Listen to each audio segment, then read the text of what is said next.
Welcome to LOA Today. I'm Walt Jason. With me today is life coach and LOA teacher Joel Elston. This is your daily dose of happy. We are so happy you decided to join us today.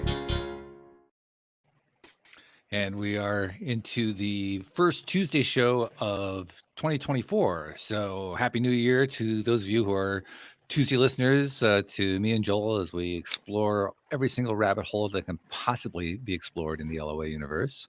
And we're going to go down another one today. This is one of our favorite ones.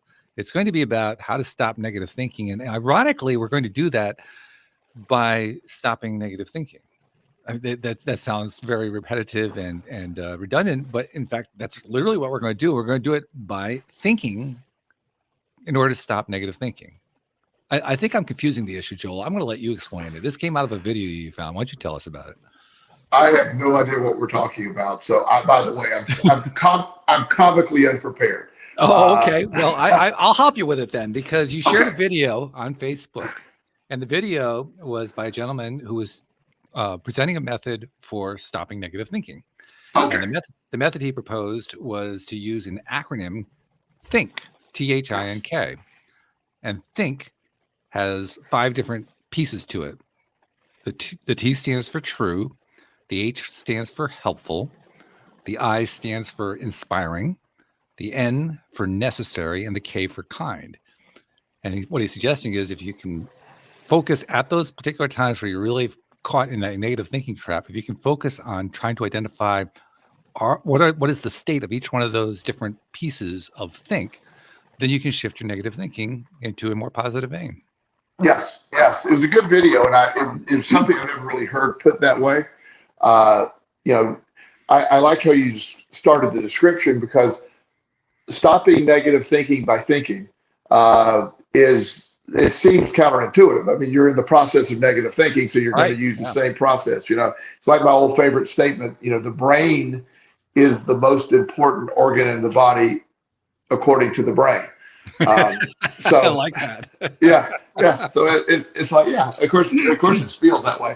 But, the negative thinking really takes on its own version of spiraling often. It just goes into, it catches onto itself, that it just keeps going and going and going. So anything that breaks negative thinking. So I liked the video because it's one of the few videos that actually gives you something to do to actually stop negative thinking, instead of just saying, don't do it. Right. It's like, so, the part that got me the most was the negative thinking is the first question is what I'm thinking true?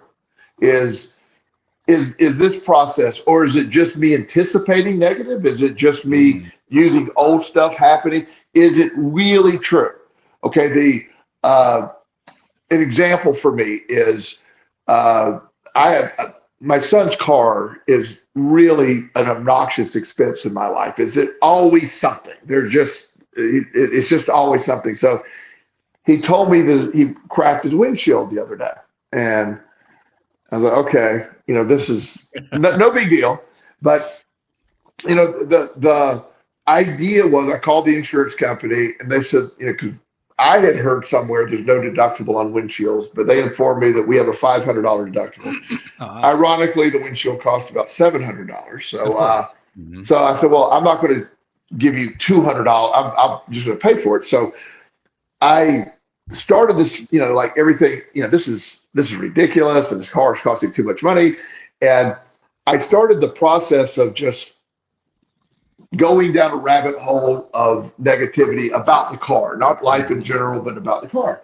Right. And so I had a friend that I said, I want to spend $700 on the windshield. He goes, you need to call these people. They're a local company, not in. So I'm like, oh, okay. So turns out I can get it done for $300, which is far better. And I didn't care about the 7 either, but the idea of just the concept that what are we doing? So my initial reaction was, this is ridiculous, all this. The statement I was thinking it was not accurate, because the truth is the car hasn't been that expensive. If you're going to insure a kid to drive, it's expensive. I didn't buy him a new car. I bought him a used car because I didn't want to spend all the money on a new car, but I probably have about spent the new car money. Uh, but the truth is, none of this matters. It's not a big deal. But that negative thought process in the big scheme of my life. So when I would ask the question, is all of this negative thinking about the car true? No, it's not, because I have an abundance. I could care less. If we needed to go buy a new car tomorrow, we're good. It doesn't matter. I don't care. So I'm not gonna get into negative spirals over something that's not true. The statement of my negative thinking came from a position of lack, which I don't have.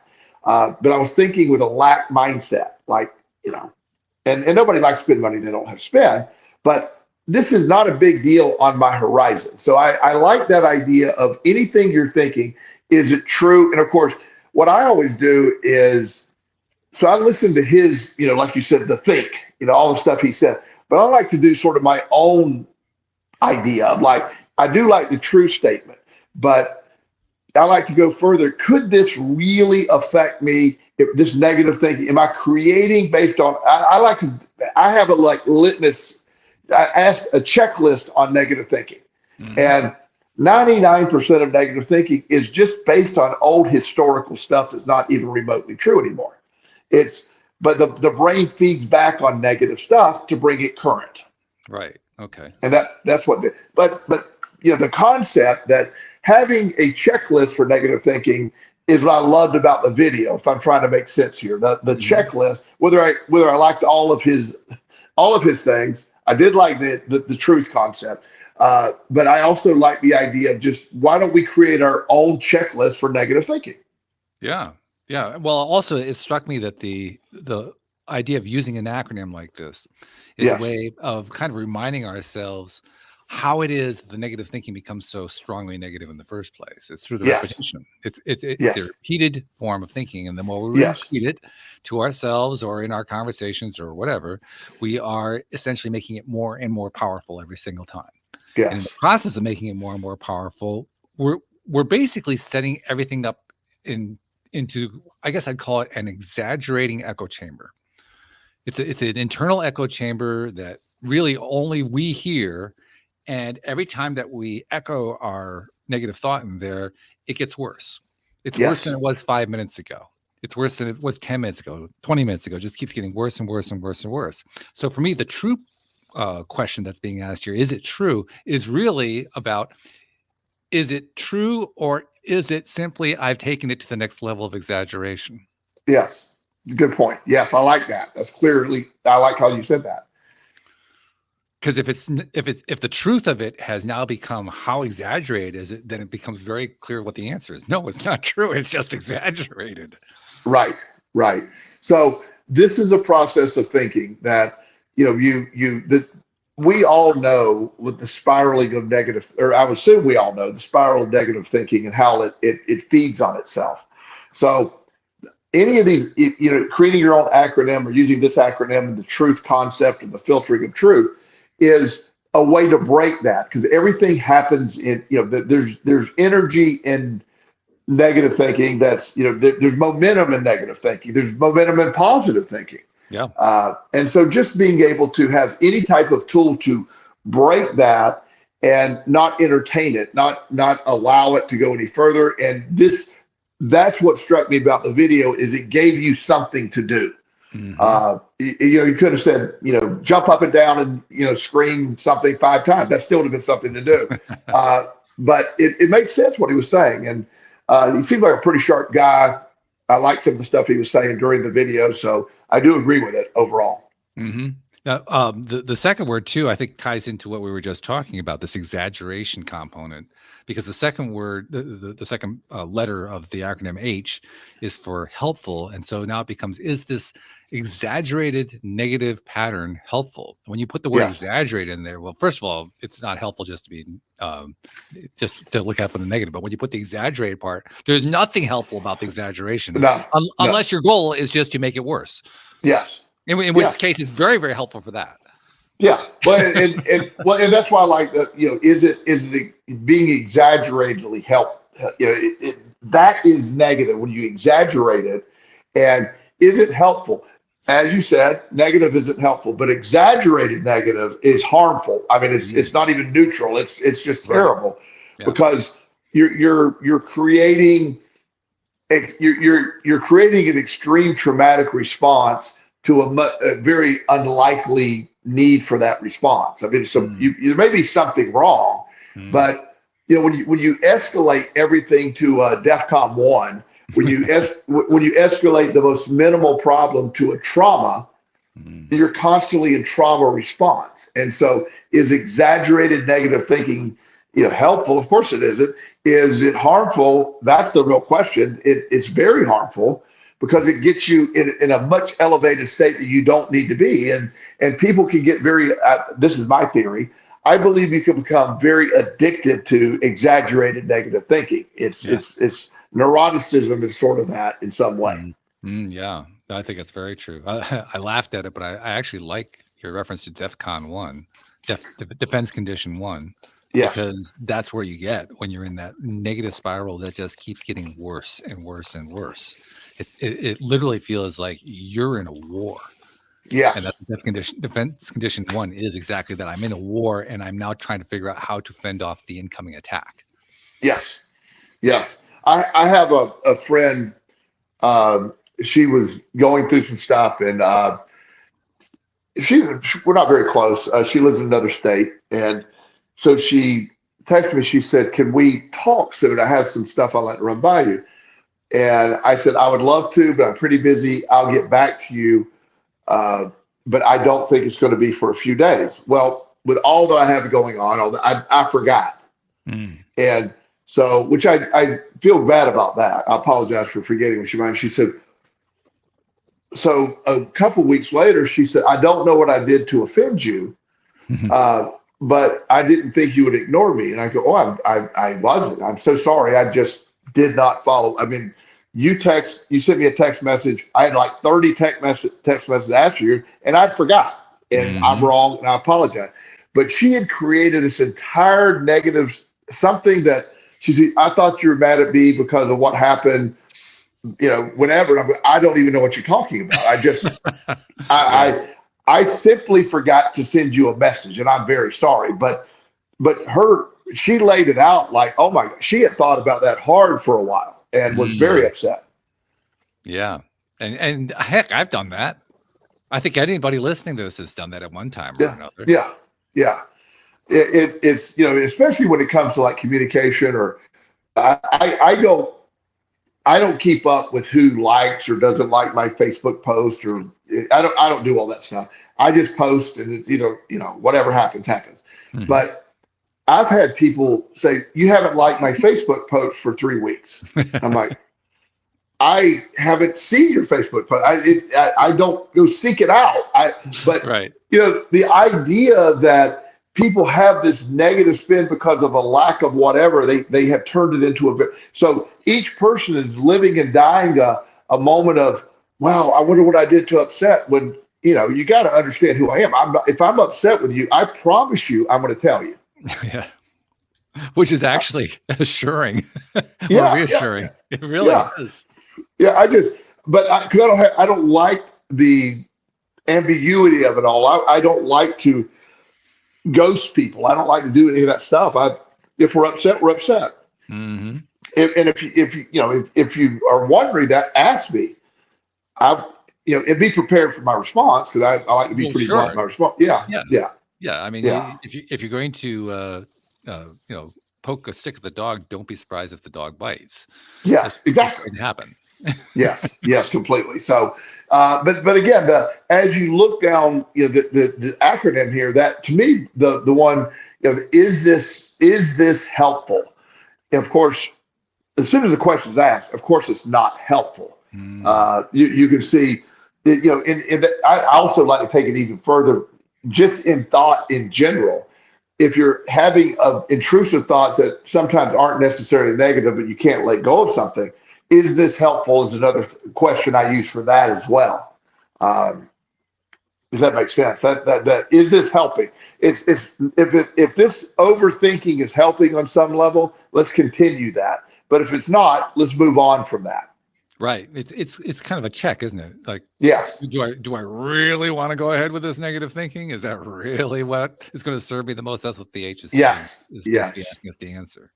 Yes. How helpful is this really? And then the third one actually takes us to the next level, because the next one is inspiring. I for inspiring.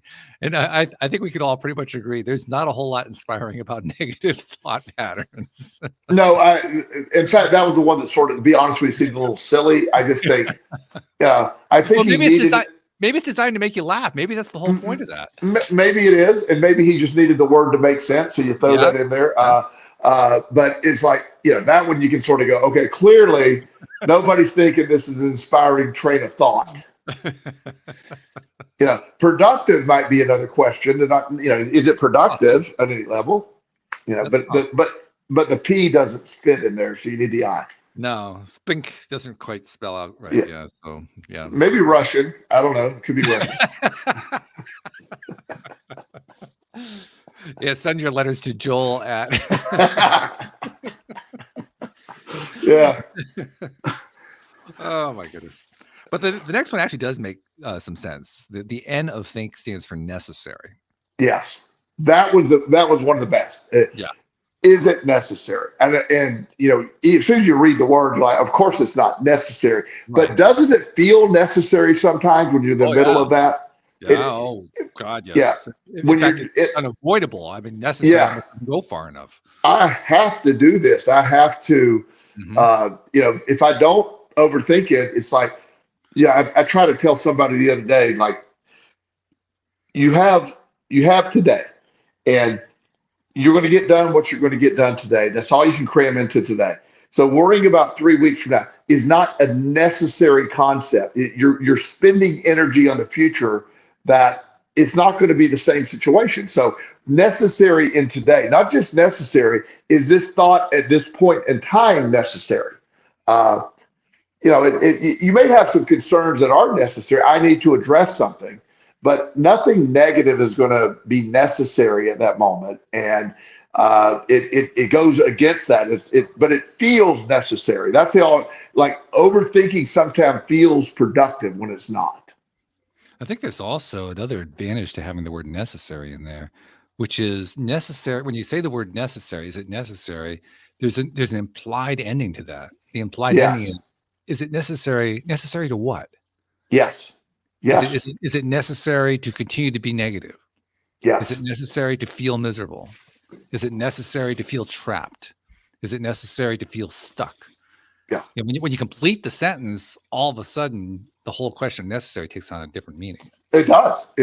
And is it the concept of any of this stuff of, it is necessary. If you want to feel trapped and stuck, negative thinking is a necessary concept to feel that way. If you look at it reverse, it fills that void. I mean, if you want to feel trapped, yes, negative thinking is necessary.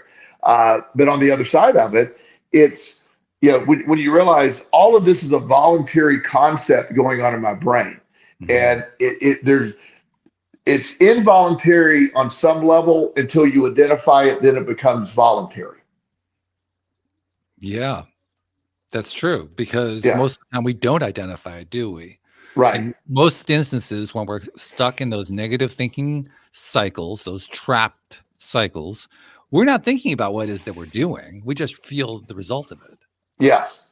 One of my really young clients has a lot of OCD thoughts, and we talked about ways he can control those intrusive thoughts, those negative thoughts, and he came up with I've offered him some of the concepts, but I always encourage everyone to say, look, here's some information of why. Here's one thing. Maybe this will help you develop your own thing.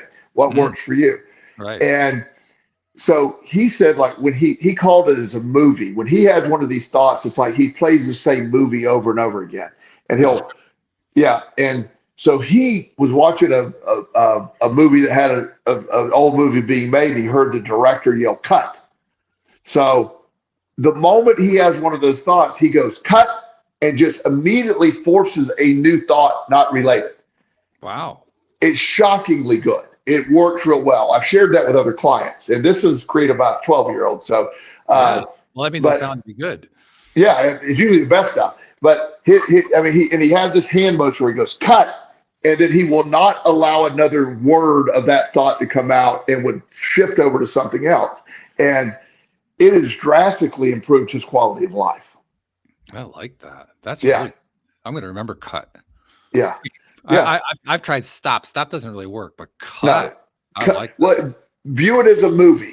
That's what helps him. Like, this movie's about to play again against your will. And the only way to stop that, the movement is cut and then have something positive to go to. Yeah. And immediately get there. And he said, Joel, that literally is almost cut out 95 to 97. I don't know how you get that number, but 95, 97% of his negative thoughts. He said just that alone, because what happens, he felt obligated to continue the thought when it was arrived. Right. It's almost like there's some value to playing that thought all the way through, and it doesn't have any value. So the moment that we've identified that a thought is counterproductive and not necessary is actually the exact same moment that we're reminded to say cut. Cut, exactly. And with no debate, not like he said, if there's not a thought of should I cut stops it, and then the new thought is immediately put into play. Mm-hmm. Mm-hmm. Like he plays I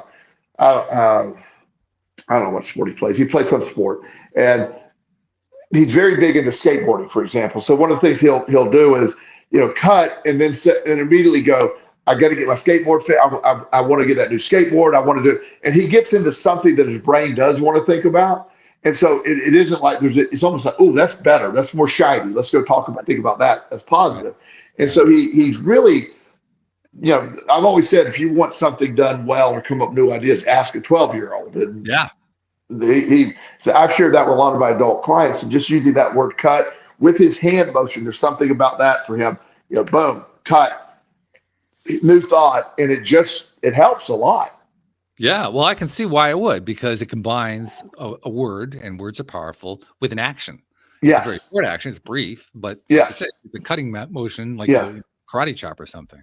Yes. Yeah, you combine two things like that together, you're going to get some power out of it. Yes, completely. So it's a great idea. Yeah. Now, I have to admit the last letter was my favorite. I'm rethinking now in terms of cut with necessary, but I think I'm going to stick with the last one being my favorite, because the last one is K for kind. And the reason that's my favorite is, for me, it's a reminder of just how much we beat the crap out of ourselves. Yeah. So the moment I get the kind is the moment I say to myself, oh, I'm doing it again, aren't I? Oh, yeah. Yeah. It's really for self-care, self-kindness, so to speak, being kind to yourself. That is one of the harder things to do in the midst of negative thinking, because we have such a negative dialogue on ourselves all the time when you're in that way of thinking. So being kind and gentle, even if you messed up, and negative thinking is based on you messing up, being kind to yourself. You're human. You made a mistake. Move on. Right. Yeah. And that's the reminder of. So, okay. So think. Basically, stop and ask, is it true? Is it helpful? Is it inspiring? Is it necessary? Cut. And is it kind? Yeah. I love those. And I'm going to vote that we vote off the island inspiring, just because it's silly, but we'll keep it there for fun if you want. I like inspiring, just for that exact reason. You need to have humor when you're in the midst of a negative spiral like that. I agree. Humor is the most, it applies a lot of, it is anti-negative for sure. It really is. Yeah. I mean, it's one of the best ways actually to break out of a negative spiral is to find something to laugh about it. Oh, absolutely. If you can do that, oh my God. I mean, it's not always easy to find, but if you can find it, whoo. One of the things that helped me the most was right after my son TJ died. I don't know, a few months after TJ died. It's a very long story, and I won't tell the whole story, but it was a really rough time. I was, for a month or two, I was just sort of zombie land. I was going through the motions, going to work. But me, I'm always kidding, always joking. There was no humor in my life for those 2 months. And so there was an event that the kid next door, little kid, he made me laugh so hard. It just, because it was such an absurd thing, and he had no idea I saw that. So the nutshell story is the kid's 4 at the time. I didn't even know him at the time. We're very good friends now, but that's been many years ago. So he's out in the backyard, and I hear his sister scream. Let's say his name's John. Say, John's peeing in the yard again. And I happen to just look out the window, and here he is, his pants down around his ankles, and he's peeing in the yard, and he screams out, "No, I'm not. No, I'm not." And I don't know why that just made me laugh so much. It made me crack up. Funny. Yeah. And so one of the most, an unintentional act of humor is something that literally pulled, I'm not saying it solved anything, but it got me. Once I laughed, I remember, and I laughed hard, and I remember going, "I'm going to be okay." And it was some 4-year-old that had no idea he really helped me out. Right. And so humor is, I mean, I'm big on humor, as you know. Yeah. I love that one too. I got to remember that. Yeah.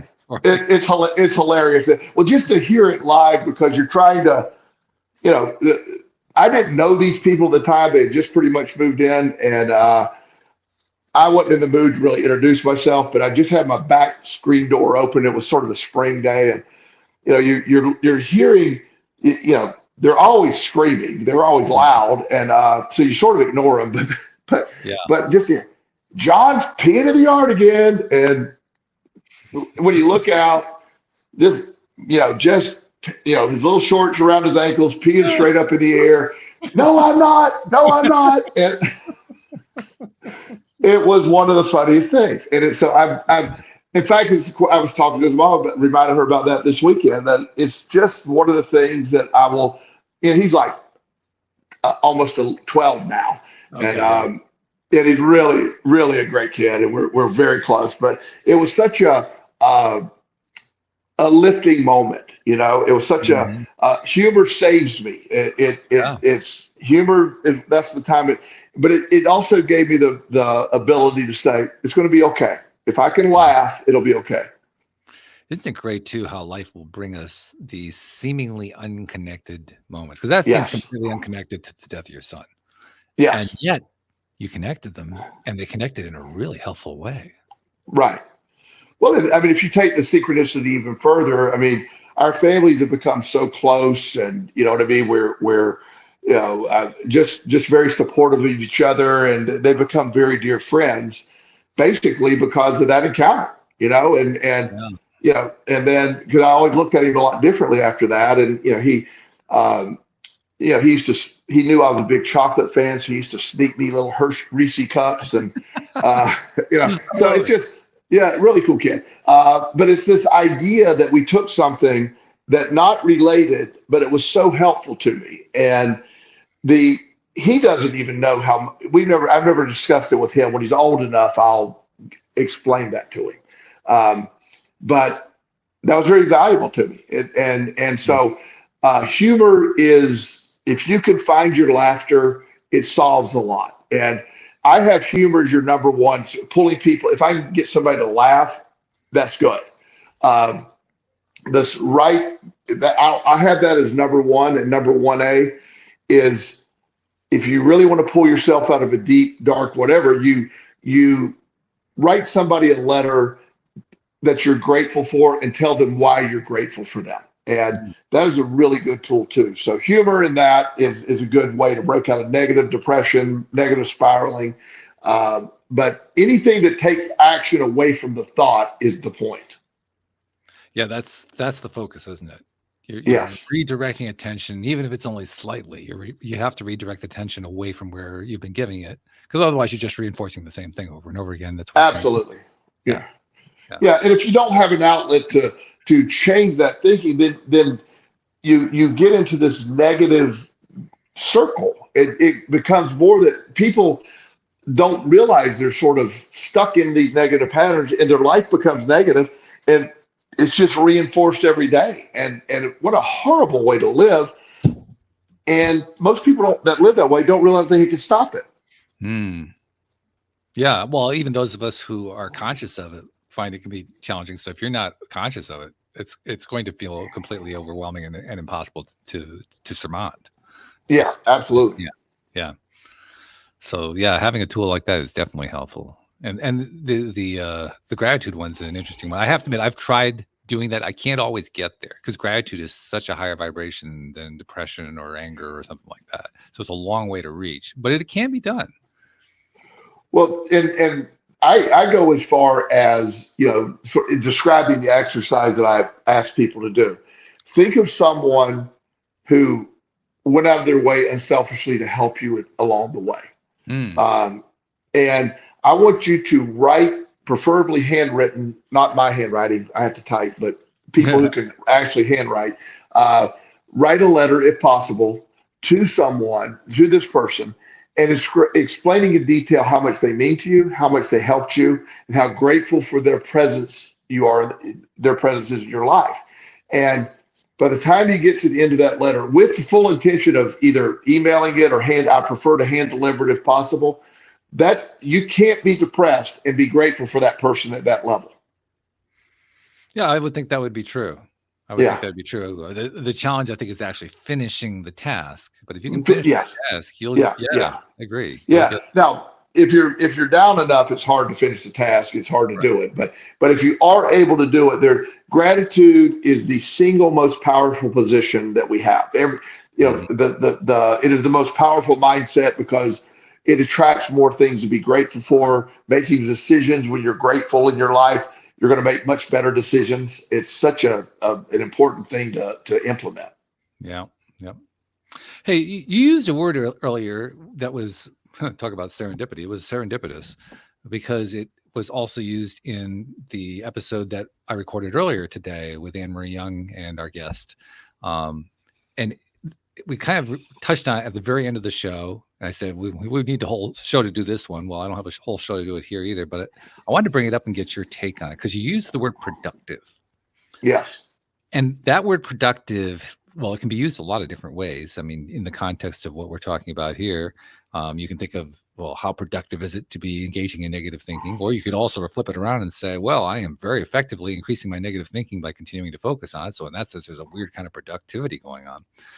But the context that I was bringing it up during the earlier episode was in the overall commercial economic realm that we use it. Because when you work for a company, they're always interested in productivity, and how productive the team is and how productive the projects are and individuals and all that kind of thing. Productivity is a really, really big thing throughout the capitalistic world, really, probably in the communistic too, but even more so in capitalistic. And I wanted to kind of explore the possibility that maybe we as a society are giving too much power to the idea of being productive. The reason I mention that is when we focus so heavily on productivity, the overwhelming tendency is to focus a lot less on creativity. Because productivity is about doing labor as effectively and efficiently as possible, which is not necessarily conducive to creative behavior. Is hard to predict when it's going to happen. It comes when it's ready to come. It comes when you're most relaxed, when you're least focused, when you're least tied up on, I got to solve a problem and so forth. And it just leads me to wonder. I mean, well, not wonder. I actually believe this. I think we focus too much on productivity as a concept and to our own detriment, not just to the detriment of corporations, but also of individuals. I think it actually works both ways. Now, that's going to fly in the face of what a lot of people believe, including most people who invest in the stock market, because they want to have high levels of productivity. That's how they believe they're going to achieve the highest levels of profitability. I totally get that. I understand where they're coming from. But the question I want to put to you and to the listening audience is it really true? Is it really true that it is most profitable to be productive as possible? On the surface, that seems to be the case. On the surface, that seems to be what everybody points to. And yet, I've learned enough in the 11 plus years that I've been doing this show with you and others to realize just how powerful creativity is, just how powerful the human mind is in its ability to focus, just how powerful the active focusing is, which really doesn't have a whole lot to do with being productive, and yet it is incredibly productive. So that's my thesis is the focus on productivity is non-productive or counterproductive. Well, I think with everything, we say this in every show at some point, I think everything is going to be based on your perspective of who you are, what you are, and what you're considering. So if you're a Wall Street guy, they're going to go with Walt, you're crazy. Absolutely, they're going to turn me off. They're going to just observe you, hippie. They're going to just shut you down. They're not going to. So perspective based is going to be the lens you're viewing that statement through. But when you take it to the deeper level, the balance, the power of the balance of being creative with productivity. I think the quality of life is more the question in my mind, not just profitability, but a creative life where you're able to, enjoy, create, think, have that's and not so much an emphasis on raw productivity, because you get stuck in that. You get it leads you to the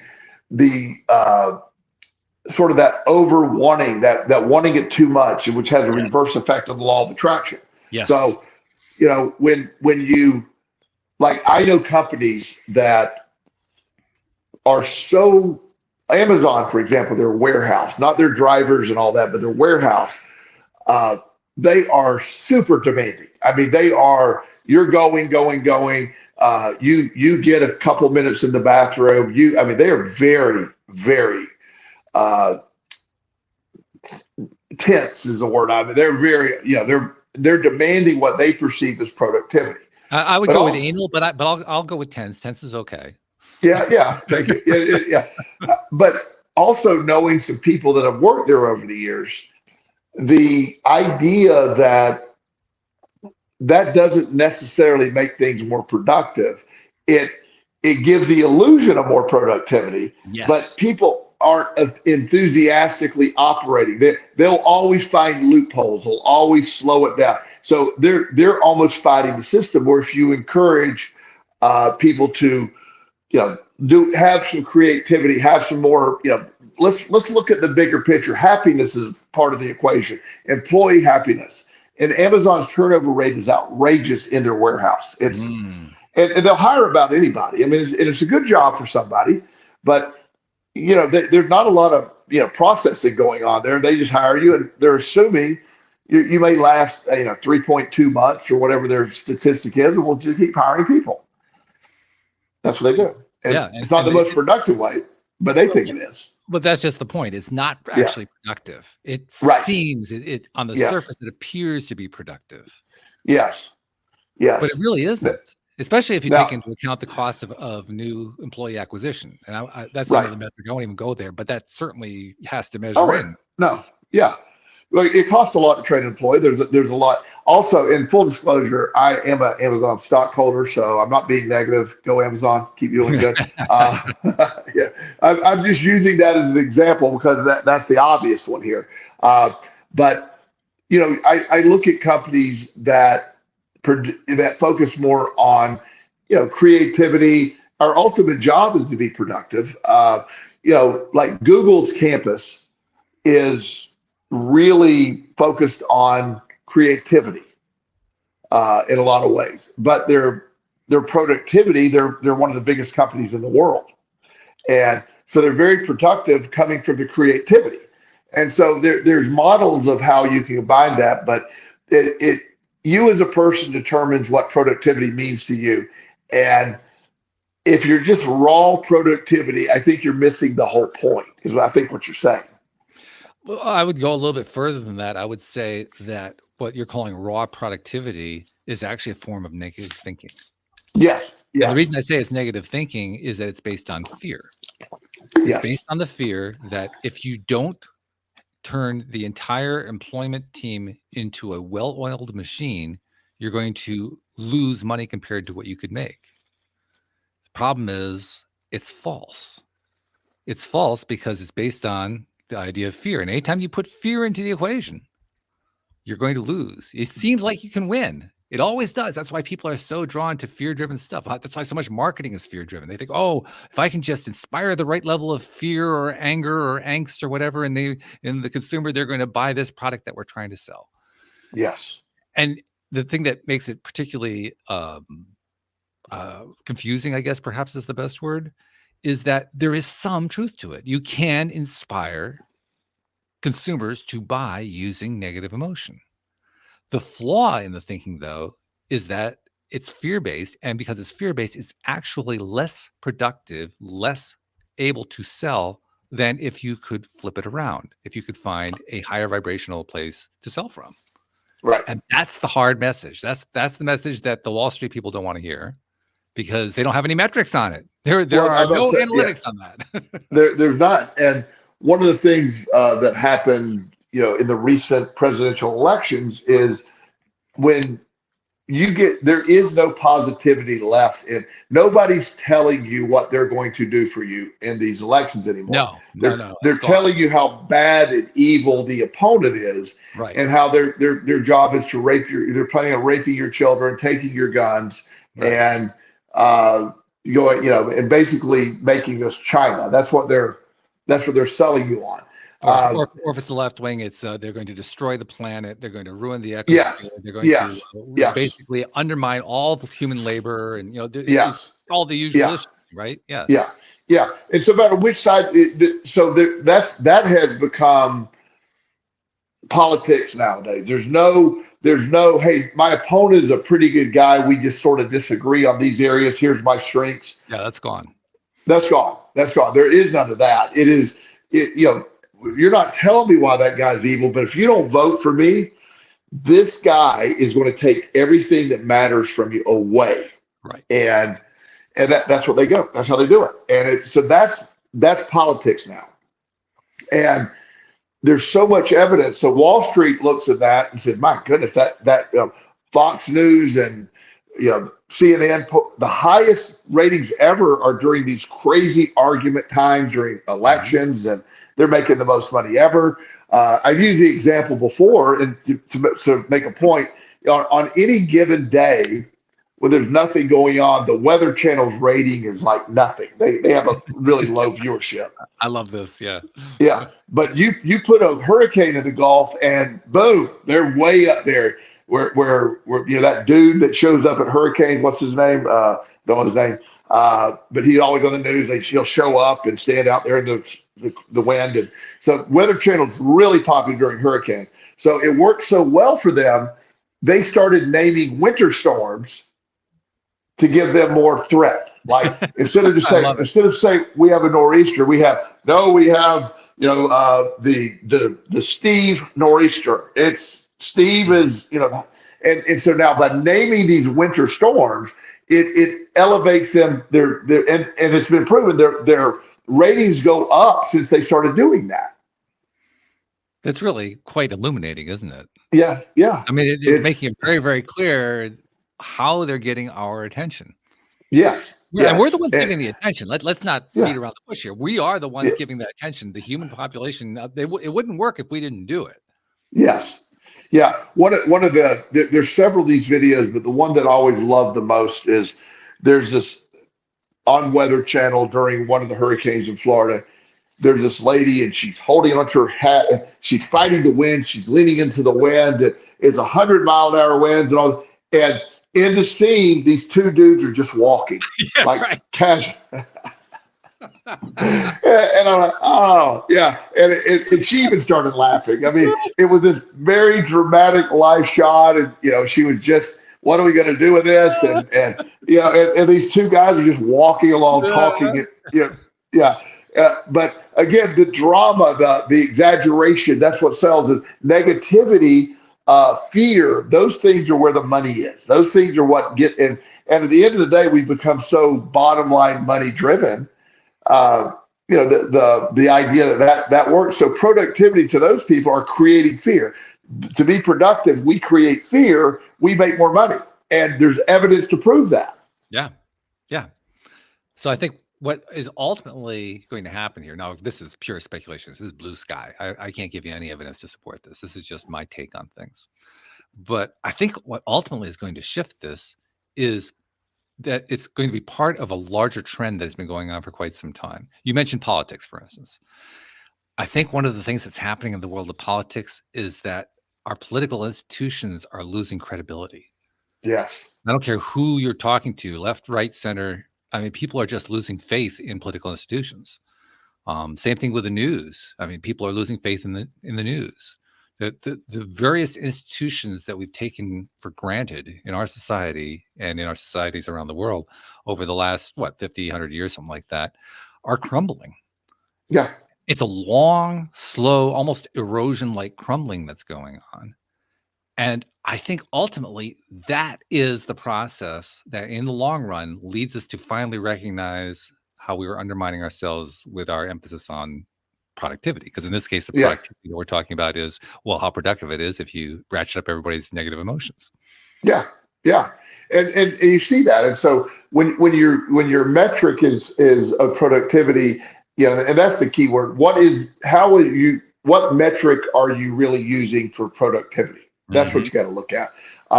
If it's bottom line dollar, that if everything is simply that, then it's one measure. That's why Wall Street guys have one point in life. That is to make money. There's not a lot of morals attached to that. Let's go make money. I lost a widow's last $500,000. Oops, sorry. Made a mistake. Whatever. Move on. There's not a lot of or I made her another 500,000, either one, but they don't care which one. It's just about production. How much can I buy or sell or get profit on? And that's what drives them. And the end of the day, their paycheck determines productivity, period. That's all they look at. That's right. That's right. And that's why I'm thinking that as institutions erode and decay and crumble, then that mechanism starts to fall apart. Yes. What happens whenever an institution of some kind, like the 2008 financial crisis, it was the banking institution that's crumbling, right? Yes. Yes. Well, what happened? Well, the economy went into this huge tailspin. Yes. Wall Street said, no, the sky is falling, help me. And because the sky seemed to be falling, they all kind of fell away from what they've been doing for years, which was the usual pattern for investment. They said, oh, this is terrible, this is horrible. I guess the question I want to bring up, or perhaps the observation I want to make, is how terrible was it really? And I say that as somebody who lost everything in the financial crisis of 2008, because my entire business got wiped out by it. I've mentioned that many times on the show. I wasn't in real estate or mortgages, but my business was collateral damage. But nevertheless, I got wiped out by it. And yet, as I look back on it, well, first of all, I never want to go through that again. We've mentioned that kind of thing before. I did learn things from it. That's a good thing. But I also recognize that collapse wasn't the catastrophe that I thought it was. There was actual value in the collapse. Yeah. And if I were to point at my own business, the business that I lost, what the biggest the biggest advantage to that loss was? It took me years to figure this out. I mean, it took me 4 years later, I'm doing this podcast to try to figure out why I'm struggling so much. That's why I started. You became my 12th interview back in 2012, and I was really just kind of lost. But as I look back on it now, what I recognize is I needed to go through all of that crash so that I could understand that the industry I was in was the wrong industry for me. Yeah. And I had the wrong attitude about it. And I had an attitude that was going to reinforce and compound loss. I had a belief system that was going to just keep reinforcing it over and over and over again. I needed it to collapse so that I couldn't keep hanging on to it anymore. If it didn't collapse, I would have been in really, really bad shape. The collapse was the best thing that could have happened from that perspective. It was the way that I could let go of it. Yeah. And I see the same thing happening with our other institutions. As they collapse, it seems on the surface like it's a catastrophe. But in the long run, it's basically helping us to let go of something we didn't want to let go of. Well, and on any of these events, there's always another side to it. There's always a rebound or a profit. So when everything sort of fell apart, I had some friends that had a lot of cash, and at the time, back in the day when everything fell apart in 2008, anybody, your dog could get a mortgage. I mean, anybody could get a, seriously, there were dogs that had named, Oh, yeah. just as a joke. Yeah. Anybody, any being can get a mortgage instantly and for whatever number, it doesn't matter. And nobody cared. They were just flipping properties, making a ton of money. So everything stopped, everything collapsed. The companies they came in with drastic regulations. It was almost impossible to get a home loan after that. It was, I mean, you had to have the most perfect credit, everything. Banks did not, so it went way down. Right. Well, I know multiple people. One guy I'm thinking about in particular, he had quite a bit of cash that you just, a few $100,000. And there was this local credit union down in Florida that had like an entire subdivision was under development and all that stopped. But there were 4 houses that were there. They were built, ready to go, and they were just there. So he just saw these empty houses and realized they had the cash. Now, these are, at the time, before the crash, they were about $300,000 houses each one, right? About $300,000 a piece. Right. So he goes to the bank or the credit union and he said, how much do you want for those houses? And they said, we don't know. We're trying to figure out all this stuff. He said, I'll give you $200,000 for all of them. Cash. No problem. And they said, we're likely not going to take that. They didn't want to lose 5/6 of the value, of the perceived value. Yeah. Yeah. And he said, here's my number. If you ever want it, I have cash. We can close tomorrow. So as the bank is looking at as the credit union was looking at all these huge losses and nobody was qualifying for loans, they called him and said, give us $300,000 for all of them and we'll take it. He did. Had some little money he had to put into it. Back then, people couldn't buy houses, so he started renting all 4 of those houses. Okay. Made sense. People still had to live. They were renting. People had lost their home before, still have to rent, so he was able to do that. Then, since they weren't going to be able to buy a mortgage, he offered to finance it for them after a few years and do that. And so rent to buy, basically. And he's getting, top dollar for the mortgage. He's getting all this. Some of them were, 2 of the houses, the people were rent to buy. They weren't able to do it. So all the money they paid, they lost. So he was able to rent and sell them again.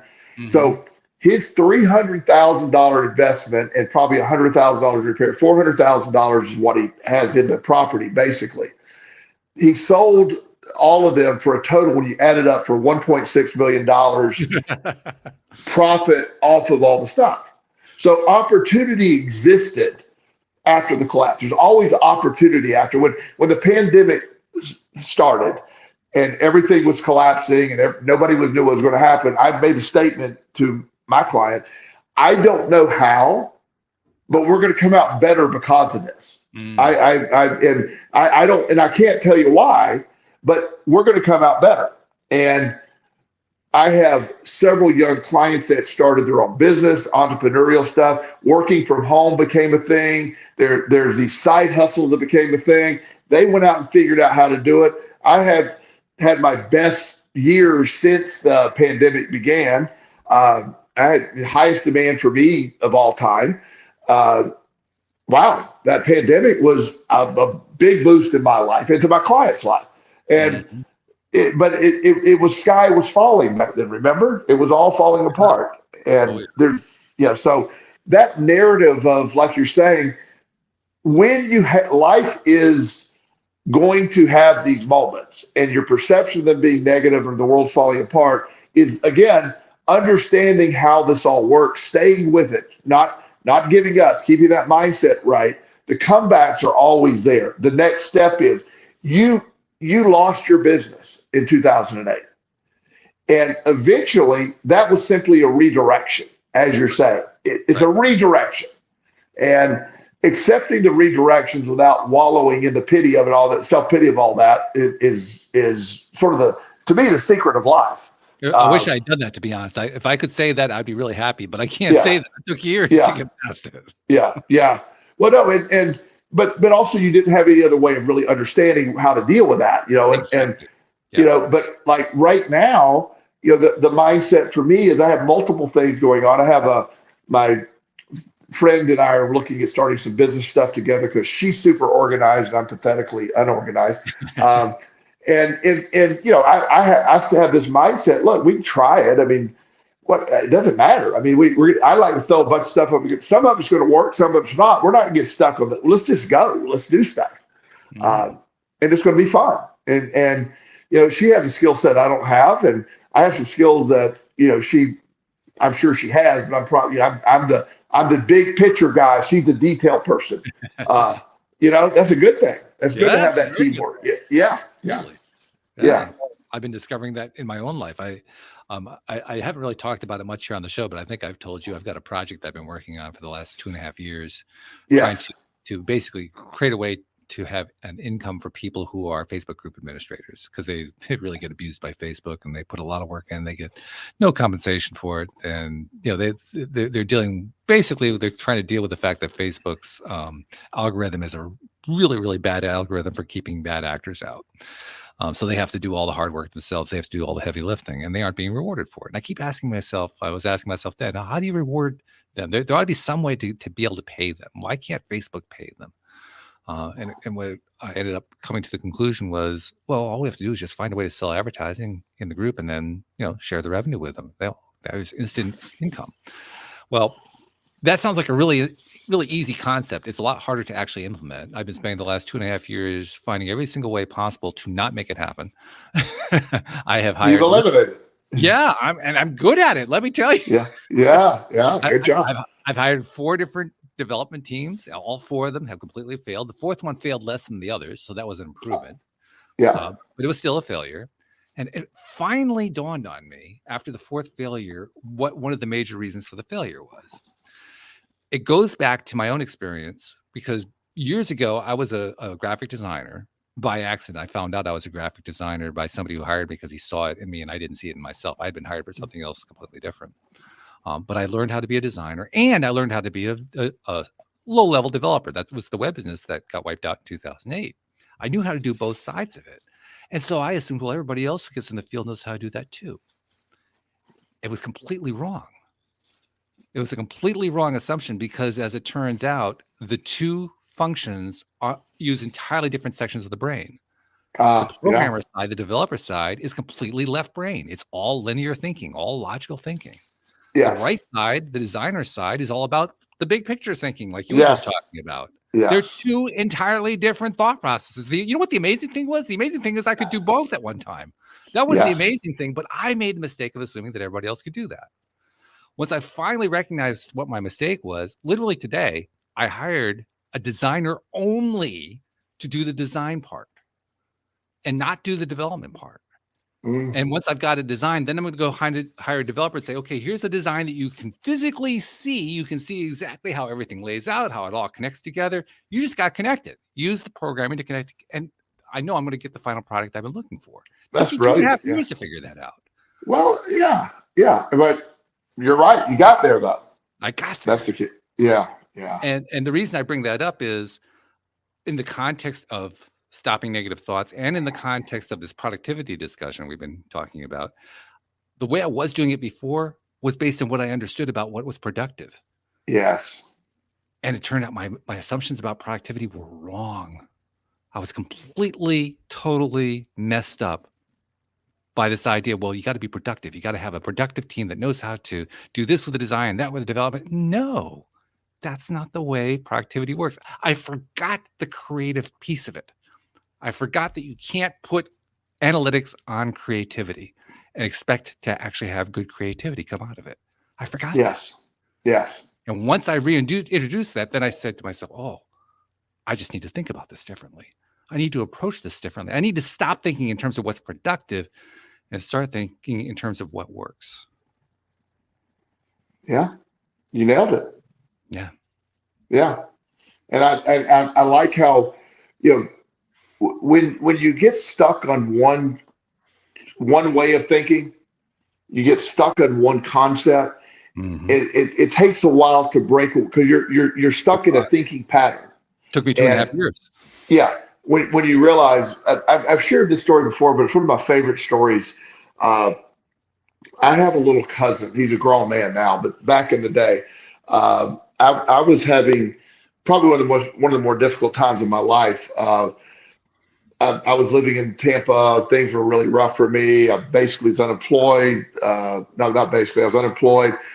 Middle of the yeah, I like the way middle you of a phrase middle of a gambling addiction, and things weren't going well. that. So I was in a deep depression. My house was disgusting. I lived in an apartment. It was just it was dirty, and I didn't have the wherewithal to fix it up. So I would have these moments of let me get going. I know I got to clean my house. That felt so normal. So Right. I have this little cousin who always enjoyed hanging out with me, and I thought, I'll bring him over and he'll help me clean, and then we'll just go see a cheap movie or something, and he'll do most of the work, and I'll be happy, and he'll be happy. You know what I mean? So I had this plan for child labor, basically. And so one of the things that I was, as disgusting as this sounds, my shower curtain was disgusting, mildew. It was not good, and the shower curtain line was just disgusting. So we went to the grocery store, and again, I had probably $30 to my name at the time, and I needed to pay for us to go see a movie, so I was really tight money, and so there were X14 is a mildew remover. I don't know if you've ever heard of X14. Yeah, I have. Yeah, sure. Yeah. So the store brand was $4 cheaper than X14. Okay. X14 was like $9. The store brand was like, $5, right? Right. So Right. I'm reading the ingredients because do I pay the extra money for the X14? What do I do with this? And so I'm really in depth, so that my cousin comes up to me and he goes, Joel. And I'm going, don't interrupt me. I'm busy with this. And and I'm going back and forth, and I turn around and he hands me a new shower curtain liner for $2.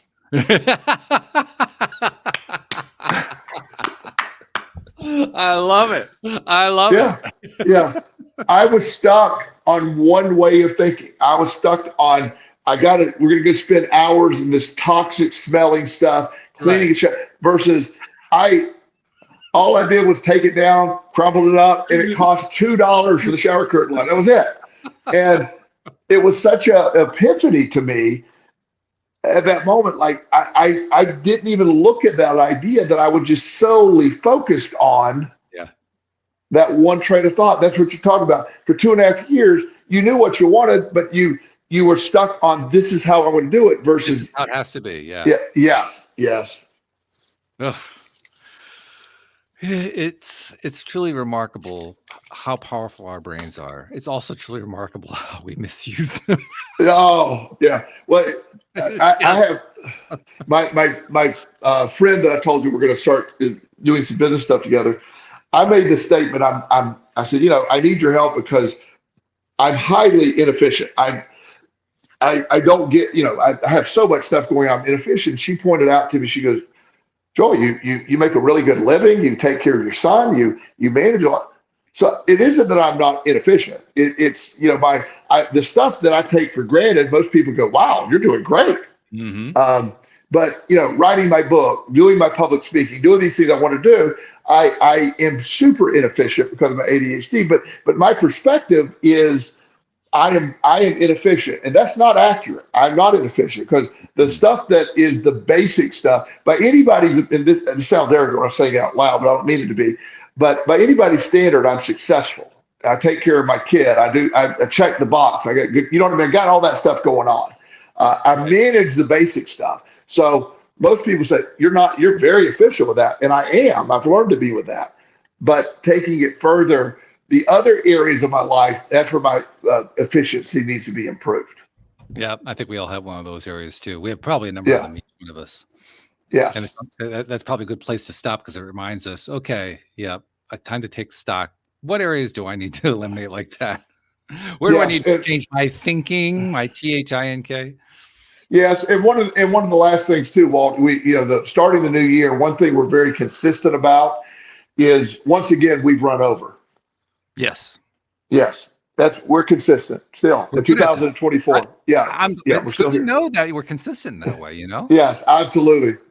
To me, it's one of the best indicators that I have that we have a lot of fun. We do. It's very fun. I always enjoy this, my friend. I enjoyed it as well, and I look forward. By the way, you and I are gonna have a guest in 2 weeks. We're gonna have somebody. Oh, who's it? Do I know this person? I just did her podcast today. Her name is Nikki LaCroce, and she's a millennial and really, really interesting young woman. Very, very cool perspective on things. I think the two of you are going to hit it off. It's going to be a lot of fun. Excellent. So looking forward to that. Anyway, I will see you next week. Looking forward to that. Thank you to our podcast listeners everywhere. We'll see you all next time here on LOA Today. Goodbye, everybody.